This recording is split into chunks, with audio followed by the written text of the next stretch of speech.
మెగానే TV. Maharashtra రాజకీయాల్లో ఆయన ఒక రారాజు. వేల కోట్ల సహకార సామ్రాజ్యానికి అప్రకటిత అధినేత. కానీ చట్ట ప్రకారం అజిత్ పవార్ ఆస్తి విలువ ఎంత? ఆయన ఎంత రిచ్చు? విమాన ప్రమాదంలో కన్నుమూసిన అజిత్ దాదా తన కుటుంబానికి విడిచి వెళ్లిన ఆస్తులన్నీ, బ్యాంకు బ్యాలెన్స్ నుంచి బంగ్లాల వరకు, బంగారం నుంచి బారామతి భూముల వరకు, అప్పులేమో కోట్లలో, ఆస్తులేమో అంతకు మించి. ఆయన చివరి ఎన్నికల అఫిడవిట్ ఏం చెబుతుంది? అజిత్ పవార్ ఆర్థిక సామ్రాజ్యంపై special story. Maharashtra deputy CM Ajit Pawar కుటుంబం రాష్ట్రంలోనే అత్యంత సంపన్న రాజకీయ కుటుంబాల్లో ఒకటిగా పేరుగాంచింది. ఆయన అధికారికంగా ప్రభుత్వానికి సమర్పించిన లెక్కల ప్రకారం ఆయన ఆస్తి విలువ ఎంత అనేది ఇప్పుడు ఆసక్తికరమైన అంశంగా మారింది. ఆయన చివరిసారిగా పోటీ చేసిన అసెంబ్లీ ఎన్నికల అఫిడవిట్ ప్రకారం ఆయనకు కోట్లాది రూపాయల స్థిరాచర ఆస్తులు ఉన్నాయి. అదే సమయంలో అప్పులు కూడా భారీగానే ఉన్నాయి. వ్యవసాయం, వ్యాపారం, వేతనం ఇవే తన ఆదాయ మార్గాలని ఆయన చూపించారు.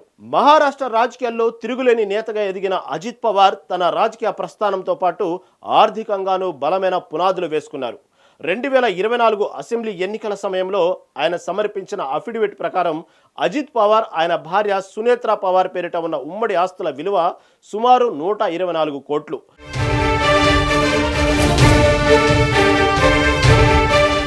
అజిత్ పవార్ వ్యక్తిగత ఆస్తుల విలువ 45,37,00,000. ఇందులో 37 కోట్లు విలువ చేసే భూములు, ఇళ్లు ఉన్నాయి. క్యాష్ విషయానికి వస్తే ఆయన చేతిలో 14,12,000 ఉన్నాయి. బ్యాంక్ అకౌంట్లో 6,81,00,000 అమౌంట్ ఉంది. వీటితో పాటు ₹1 కోటి విలువైన ఇన్సూరెన్స్ కూడా ఉంది. అజిత్ పవార్ కన్నా ఆయన భార్య సుమిత్రా పవార్ కు ఎక్కువ ఆస్తులు ఉన్నట్లు తెలుస్తుంది. ఆమె పేరు మీద వ్యక్తిగతంగా 14,50,00,000 చరాస్తులు ఉన్నాయి. 58 కోట్ల విలువైన స్థిరాస్తులు ఉన్నాయి. ఆమెకు కూడా 44 లక్షల రూపాయల ఇన్సూరెన్స్ ఉంది. అజిత్ పవార్ ఆస్తుల్లో సింహభాగం భూమి రూపంలోనే ఉంది. బారామతి, పూణే జిల్లాలోని ఇతర ప్రాంతాల్లో ఆయనకు ఎకరాల కొద్దీ సారవంతమైన వ్యవసాయ భూములు ఉన్నాయి. ఇవి పూర్వీకుల నుంచి వచ్చినవి కొన్నైతే ఆయన స్వయంగా కొనుగోలు చేసినవి మరికొన్ని. పూణే నగరంలోని ఖరీదైన ప్రాంతాల్లో నివాస భవనాలు, ముంబైలో అపార్ట్మెంట్లు ఆయన పేరిట, ఆయన భార్య పేరిట ఉన్నాయి. వీటి మార్కెట్ విలువ కోట్లలో ఉంటుంది. బారామతిలో ఆయనకు సొంత కమర్షియల్ కాంప్లెక్స్లు, ఆఫీసు స్పేస్లు ఉన్నాయి. ఆసక్తికరమైన విషయం ఏంటంటే కార్ల విషయంలో అజిత్ పవార్ చాలా సింపుల్గా కనిపించేవారు.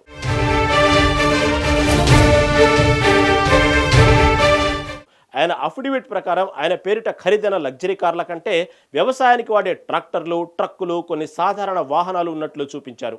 పవార్ దంపతుల వద్ద కిలోల కొద్ది బంగారం, వెండి, వజ్రాభరణాలు ఉన్నట్లు అఫిడవిట్లో తెలిపారు. ఆస్తులతో పాటే అప్పులు కూడా ఉన్నాయి. ఆయనకు 21,39,00,000 వరకు అప్పులు ఉన్నట్లు తెలుస్తోంది. అయితే రాజకీయ విశ్లేషకులు చెప్పేదాని ప్రకారం అజిత్ పవార్ అసలు సంపద అఫిడవిట్లలో కనిపించేది కాదని, ఆయనకున్న అసలు బలం సహకార రంగం అని చెబుతున్నారు. మహారాష్ట్రలోని అనేక సహకార చక్కెర కర్మాగారాలు, జిల్లా బ్యాంకులు, స్పిన్నింగ్ మిల్లులు, విద్యా సంస్థలపై పవార్ కుటుంబానికి ప్రత్యక్ష లేదా పరోక్ష నియంత్రణ ఉంది. ఈ సంస్థల టర్నోవర్ వేల కోట్లలో ఉంటుంది. ఈ నెట్వర్క్ వల్లే ఆయన రాజకీయాల్లో అంతటి బలమైన నేతగా ఎదిగారని చెబుతున్నారు. ఇక ఇప్పుడు ఆయన మరణంతో ఈ సహకార సామ్రాజ్యానికి ఎవరు వారసులవుతారనేది పెద్ద ప్రశ్న. రూపాయికి రూపాయి లెక్క చూపే అజిత్ పవార్ ఆర్థిక క్రమశిక్షణ కలిగిన నాయకుడిగా పేరు తెచ్చుకున్నారు.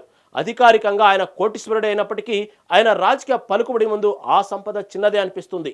భూములు, బంగ్లాలు, బ్యాంకు బ్యాలెన్స్లు ఎన్ని ఉన్నా చివరకు మనిషి పోయేటప్పుడు ఏది తీసుకెళ్లలేడు అన్న సత్యాన్ని ఈ విషాదం గుర్తు చేస్తోంది. అజిత్ పవార్ మిగిల్చిన అసలు ఆస్తి బారామతి ప్రజల గుండెల్లో ఆయన స్థానమని విశ్లేషకులు చెబుతున్నారు.